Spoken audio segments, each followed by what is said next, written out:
नमस्कार, श्री स्वामी समर्थ। प्रियांकास किचन मध्ये आपले स्वागत आहे। मैत्रिणींनो, तुम्हाला बऱ्याचदा घरातला भाजीपाला संपला की प्रश्न पडतो, मग तुमच्या घरात बेसन पीठ तर नक्कीच असेल। चला तर मग बेसन पिठापासून हा कुरकुरीत खमंग मासवडीचा पदार्थ बनवूया। चला तर मग वेळ न लावता रेसिपीला सुरुवात करूया। आता इथे मी मासवड्याचा मसाला बनवण्यासाठी काय काय साहित्य घेतले ते पाहून घेऊ। इथे मी 1 वाटी तीळ घेतलेला आहे, 1 वाटी शेंगदाणे घेतलेले आहेत, ते मी भाजून घेतलेले आहेत। काळा मसाला घरगुती पद्धतीने बनवलेला तोच वापरणार आहे मी फक्त। तो मी चवीनुसार 2 चमचे घेतलेले आहे। खसखस घेतलेली आहे इथे मी 2 ते 3 चमचे। मीठ घेतलेले आहे चवीपुरतं। कोथिंबीरचे देठ इथे मी घेतलेले आहेत आणि 1 मूठभर लसूण सोलून घेतलेला आहे। लसूण जास्त आणि कोथिंबीर वापरल्याने आपली मासवडी एकदम छान बनते। आणि 1 वाटी बारीक चिरून कोथिंबीर घेतलेली आहे। 1 वाटी इथं खोबरं खिसून घेतलेलं आहे आणि 1 मोठा कांदा बारीक उभा कापून घेतलेला आहे। आता हा आपल्याला कांदा आहे ना तव्यामध्ये काळा करून घ्यायचा आहे, म्हणजे परतून घ्यायचा आहे। आणि आपल्याला तीळ पण भाजून घ्यायचा आहे। खसखस आणि तीळ भाजून घ्यायचं आहे। शेंगदाणे माझे पहिलेच ऑलरेडी भाजलेले होते, त्यामुळे मी आता शेंगदाणे नाही भाजणार। आता कढई गॅसवर ठेवून त्यामध्ये मी लगेच जी आपण 2 ते 3 चमचे खसखस घेतली होती ना ती थोडीशी भाजून घेऊ। खसखस आपल्याला जास्त पण भाजून नाही घ्यायची, थोडीशी गरम करून घ्यायची। खसखस जास्त घातल्यामुळे ना आपल्या मासवडीला एकदम टेस्ट छान येते। आता मी शेवटपर्यंत मासवड्या कशा करते तुम्ही शेवटपर्यंत, त्यासाठी हा व्हिडिओ स्किप न करता शेवटपर्यंत नक्की पहा। हे पहा, आता मी खसखस आहे ना छान भाजून घेते। ही खसखस पण आपली छान भाजून झालेली आहे। ते आता आपण एका डिशमध्ये काढून घेऊ। आता खसखस भाजून झाल्याच्या नंतर आपल्याला जे 1 वाटी तीळ घेतलं होतं ना ते पण छान एकसारखं भाजून घ्यायचं आहे तडतड होईपर्यंत।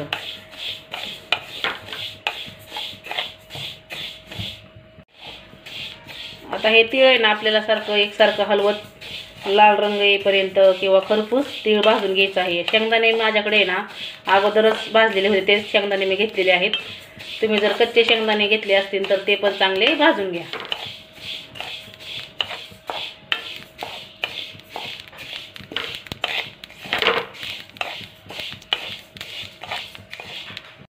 हे पहा, आपले तीळ ना छान मस्त लाल आणि खरपूस भाजून झालेले आहेत। तीळ छान भाजले गेले ना की मग आपल्या मासवडीला टेस्ट खूप छान येते। आता आपण पण ते तीळ ना एका डिशमध्ये काढून घेते। आता त्याच गॅसवरती मी तवा ठेवून घेतलेला आहे। ह्या तव्यामध्ये ना आपल्याला हा जो आपण 1 कांदा उभा चिरून घेतलेला आहे ना तो आपल्याला तळून घ्यायचा आहे।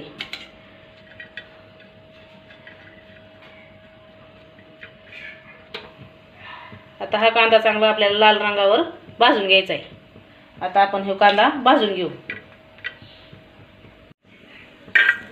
आपल्याला आहे ना हा कांदा आता तेल न टाकता असाच थोडा वेळ भाजून घ्यायचा आहे। 2 मिनिटं तेल न टाकता असाच गरम तव्यावरती भाजून घेतला ना की मग पटकन आपला कांदा काळा होतो। आता हे कांदा आहे ना आपल्याला एकदम असा काळा कुरकुरीत करून घ्यायचा आहे। कांदा वापरल्याने ना आपल्या मासवडीला एकदम भारी टेस्ट येते। आता हा कांदा आपण काळा होईपर्यंत भाजून घेऊ। हे पहा, आता मी ना एकसारखा हलवत हा कांदा अशा पद्धतीने काळा करून घेतलेला आहे। एकदम आपल्याला कांदा आहे ना असा एकदम काळा कुरकुरीत करून घ्यायचा आहे। आता हा कांदा आपल्याला थंड झाल्यानंतर मिक्सरच्या भांड्यामध्ये वाटून घ्यायचा आहे। पाणी अजिबात टाकायचं नाही, आपल्याला मासवडीसाठी कोरडा मसाला बनवायचा आहे। तर आता आपण मसाला बनवण्यासाठी शेंगदाणे, खसखस आणि तीळ बारीक करून घेणार आहे। लसूण मीठ मी एकत्र बारीक करून घेणार आहे। हे कोथिंबीरचे देठ आणि कांदा सेपरेट बारीक करून घेणार आहे। आता हे सगळे ना मी लसूण मीठ आणि कोथिंबीर देठ एकत्र वाटणार आहे। शेंगदाणे बारीक करून घेणार आहे, तीळ बारीक करून घेणार आहे आणि खसखस पण बारीक करून घेणार आहे आणि कांदा थंड झाल्यानंतर बारीक करून घेणार आहे। हे सगळे ना मी मिक्सरच्या भांड्यामध्ये टाकून बारीक करून घेते।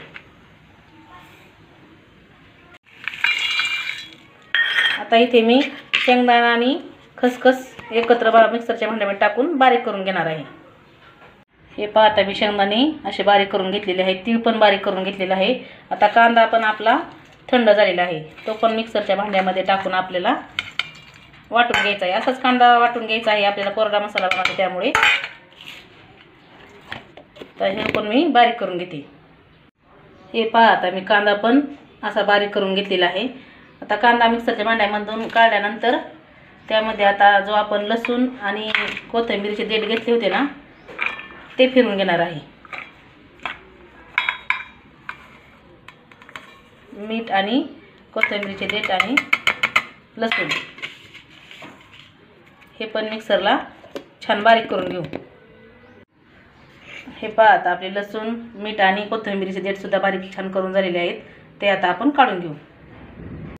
हे पहा आता आपण ते कोथिंबीर देठ लसूण आणि मीठ वाटून घेतलं होतं ना ते ह्या शेंगदाण्यामध्ये ह्यामध्ये टाकून घेतलेलं आहे. आता त्यामध्ये लगेच आपल्याला आपण जो काळा मसाला घेतलेला आहे ना तो टाकून घ्यायचा आहे. इथं आपल्याला बिलकुल पाण्याचा वापर करायचा नाही. आपल्याला हा कोरडा मसाला बनवायचा आहे मासवड्यामध्ये भरण्यासाठी. असं सगळं कांदा लसूण आणि शेंगदाणे ते सगळं हाताने मॅश करून घ्यायचं आहे. थोडंसं खोबरं पण टाकून घेऊ आपण. बारीक चिरून घेतलेली कोथिंबीर आणि सगळा असा एकसारखं हाताने मिक्स करत एकजीव करून घेऊ. तुम्ही पण नक्की अशा प्रकारे मसाला करून मासवडी बनवा. हा व्हिडिओ स्किप न करता तुम्ही शेवटपर्यंत नक्की पहा, म्हणजे मी तुम्हाला मासवडी कशी बनवते ते कळेल. आणि ही मासवडी ना एकदम अशी खायला छान लागते. हा मसाला तुम्ही बनवून 1 7 ते 8 दिवस बाहेर फ्रीज शिवाय सुद्धा ठेवू शकता. हे पहा. हे पहा आता आपला मासवडीमध्ये भरण्यासाठी हा मसाला तयार झालेला आहे. आता तुम्हाला जेवढा मासवडीचा मसाला बनवायचा ना त्यानुसार तुम्ही मीठ किंवा सगळं सामान किंवा तिखट वापरून हा मसाला बनवून घ्या. आता हा झाला आपला मासवडीमध्ये भरण्यासाठी मसाला तयार. आता हा आपला मसाला आहे ना तयार झालेला आपण साईडला ठेवून घेऊ. आता मासवडीसाठी लागणारी जी आपण पारी लाटून घेतो त्यासाठी आपण साहित्य पाहू. इथे मी 2 ते 2.5 वाट्या बेसन पीठ घेतलेले आहे आणि पाऊण वाटी गव्हाचं पीठ घेतलेलं आहे. गव्हाचं पीठ टाकल्यामुळे ना आपल्याला पारी छान लाटता येते. आणि इथं मी आता त्यासाठी साहित्य पाहून घेऊ.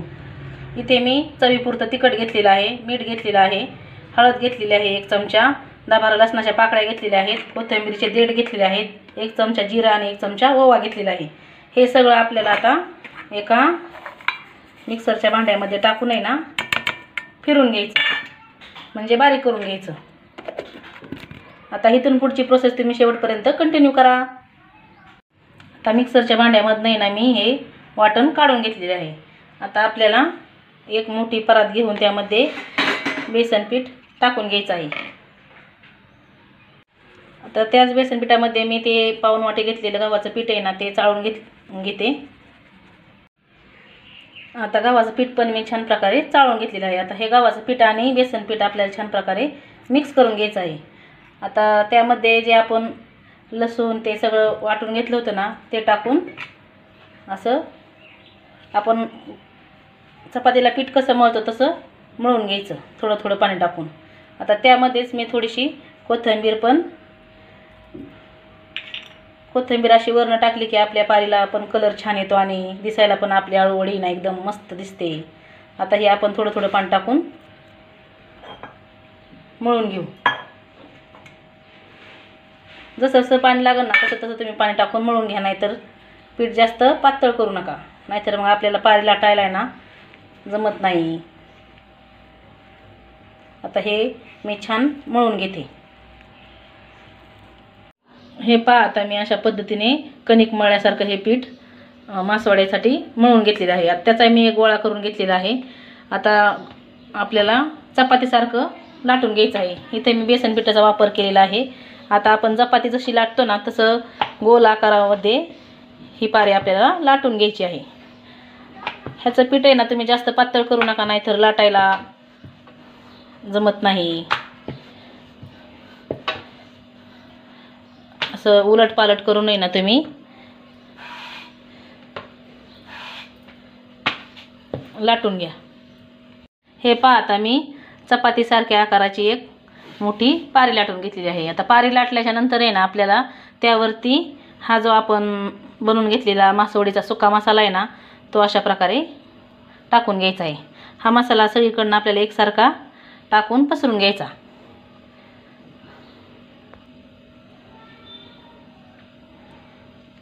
हे पहा आता मी ना मसाला सगळा एकसारखा असा टाकून घेतलेला आहे। आता त्यावर नाही ना आपल्याला एक बेलनं असं थोडंसं फिरून घ्यायचं, दाबून फिरवायचं नाही, एकदम असं अलगद फिरून घ्यायचं म्हणजे आपला मसाला एकसारखा प्लेन बसला जातो।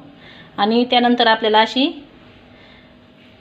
या चपातीची घड्या करत असं रोल बनवून घ्यायचा आहे अशा पद्धतीने। हे पहा मी कसा रोल बनवते ते नीट लक्ष द्या। हे पहा आता मी अशा प्रकारे रोल करून घेतलेला आहे दुमड मारून। आता आपल्याला चाकूच्या मदतीने अशा तिरकस काप मारायचे आहेत। हे पहा अशा पद्धतीने जसं आपण कापणीला काप देतो ना। आता मी सगळे असे चाकूच्या मदतीने असे कापण्याच्या आकारात कट करून घेतलेले आहेत। आता ते ना आपल्याला असे हे पहा असे पिठात थोडेसे 2 बोटं बुडून असे कडनी चिमटून घ्यायचे आहेत। हे पहा हे वरचे आहे ना हे असं दोन्ही बोटाला पीठ लावून आहे ना असं चिमटून घ्यायचं आहे, म्हणजे यांची तोंड आहेत ना अशी दाबून घ्यायची आहेत। असं केलं नाही ना आपण ज्यावेळेस मासवडी तळतो किंवा फ्राय करतो ना त्यावेळेस हा मसाला मासवडीमधनं बाहेर निघत नाही। आता अशा प्रकारे मी सगळे यांची तोंड आहेत ना पॅक करून घेते। आता मी ना सगळे मासवड्यांची तोंड अशी चिमटून घेतलेली आहेत। आता आपल्याला एक पातेलं लागणार आहे। गॅसवरती मी पातेलं ठेवलेलं आहे, त्यामध्ये 1 ते 1.5 ग्लास पाणी घालून पाणी उकळण्यासाठी ठेवलेलं आहे। आता त्यावरती मी अशी चाळण तर सगळ्यांकडेच अवेलेबल असते, ह्या चाळणीला मी असं ब्रशच्या साहाय्याने तेल लावून त्यामध्ये ज्या मासवड्या केलेल्या आहेत ना त्या अशा मांडून घेणार आहे। आणि ह्या वड्या आहेत ना आपल्याला त्या पाण्यावरती जशा आपण आळूची वडी उकडतो ना त्याच पद्धतीने ही आपल्याला 15 ते 20 मिनिटं वाफेवरती उकडून घ्यायची आहे।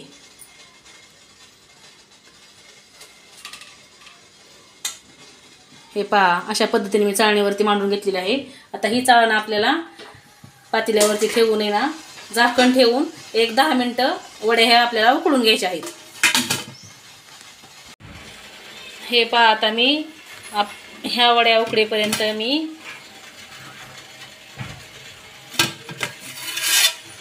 तर इथे आपले ह्या वड्याला ना 10 मिनिटं झालेले आहेत। आता गॅस कमी करून आहे ना आपण ह्या वड्या काढून घेऊ।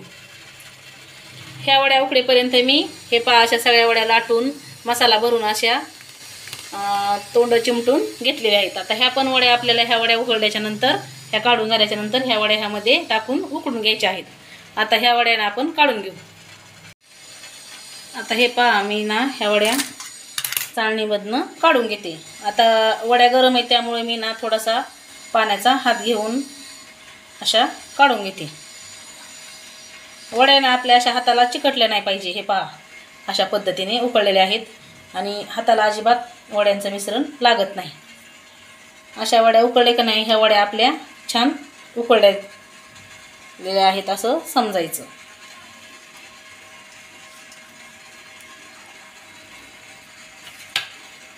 परत त्या चाळणीला ब्रशच्या साहाय्याने किंवा तुम्ही हाताच्या साहाय्याने जरी तेल लावलं ना थोडंसं नॉर्मल की आपली वडी ना चिकटत नाही। तुम्ही पातेल्यामध्ये पाणी आहे याची खात्री करून घ्या। गॅस मोठा करून त्यावरती परत ह्या वड्या दुसरी बॅचसाठी आपण उकडून घेणार आहोत। हे पहा अशा पद्धतीने मी त्यामध्ये मांडून आहे ना उकडून घेते। जेवढ्या वड्या बसतील ना तेवढ्या तुम्ही वड्या ह्यामध्ये मांडून उकडून घ्या।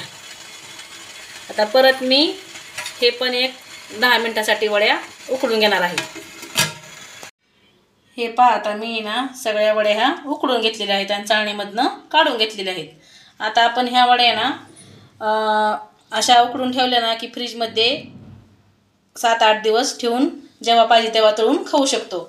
आता ह्या वड्या तुम्ही फ्राय करू शकता किंवा भाज्यावानी तेलात तळू शकता। आता मी तव्यामध्ये फ्राय करून घेते। आता तव्यामध्ये मी ना 2 चमचे तेल टाकून घेतलेलं आहे. आता ह्या वड्या ना मी तव्यामध्ये तुम्हाला तळून दाखवते. तेल आहे ना आपलं छान प्रकारे तापून घ्यायचं. हे पहा अशा प्रकारे.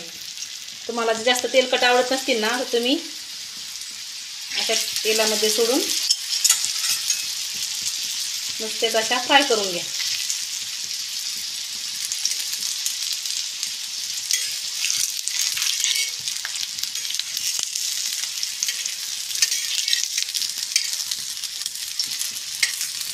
हे पहा अशा प्रकारे तेलामध्ये नुसत्याच फ्राय करून घ्या. किंवा तुम्ही भज्यामध्ये जरी तळल्या ना तरी पण चालेल. तरी पण ह्या वड्या खायला एकदम छान लागतात. तुम्ही नुसत्यासुद्धा देखील अशा खाऊ शकता किंवा चपातीसोबत, भाकरीसोबत किंवा वरण भातासोबत देखील तोंडी लावू शकता. ह्या वड्या आहेत ना एकदम खायला भारी लागतात. तुम्ही पण नक्की अशा प्रकारे करून पहा. हे पहा दोन्ही पण साईडनी ना असा एकदम गोल्डन रंग आलेला आहे. आता आपण ह्या वड्या एका डिशमध्ये काढून घेऊ. ह्या वड्या तळून झालेल्या आहेत. आता मी तेलामध्ये पण कशा फ्राय करायच्या ते पण दाखवते. हे पहा कढईमध्ये मी तेल ठेवलेलं आहे. ते चांगलं तापून घेतलेलं आहे आणि त्यामध्ये अशा वड्या सोडून घेतलेल्या आहेत. आता मीडियम गॅसवरती ना ह्या वड्या मस्त अशा उलटपालट करून आहे ना तळून घ्यायच्या. अशा वड्या तळून घेतल्या ना त्या वड्या सुद्धा तळलेल्या 5 ते 6 दिवस आरामशीर टिकतात आणि खायला खूप छान लागतात. हे पहा आपण जे वड्यांचे असे तोंड असे मसाल्याचे जे दाबून घेतलेले आहेत ना त्यामुळे आपला मसाला अजिबात तेलामध्ये सुटलेला नाही. आता अशाच आपण मिडियम गॅसवरती गोल्डन रंग येईपर्यंत खरपूस तळून घेऊ. मैत्रिणींनो हा व्हिडिओ खूप मोठा झाला असेल पण तुम्हाला सगळ्या स्टेप समजण्यासाठी मी हा व्हिडिओ स्टेप बाय स्टेप सगळा संपूर्ण दाखवलेला आहे. हे पहा आता परत आपल्याला दुसरी पण बॅच अशीच तळून घ्यायची आहे.